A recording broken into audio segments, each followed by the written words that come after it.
போர் அருள் வழி இருப்ப தூண்ட சோதி தோன்றிய தொன்மை அந்தனாயி ஆண்கள் கொண்டு அருளி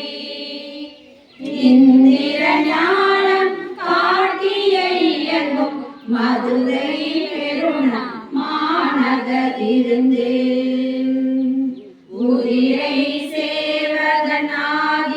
கொள்கை ஆங்கது தன்னில் அடியவர் ஆக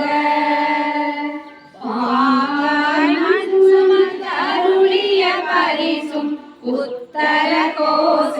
மங்கையுள் இருந்தே வித்தக வேடம் காட்டிய இயல்பும் பூவனம் அதனில் பொழிந்திருந்தருளி தூவனமேனி காட்டிய தொன்மையும் வாதர ஊழில் வந்திருளி பாத சிலம்பொலி காட்டிய பண்பும் திருவார் பெருந்துரை செல்வனாகி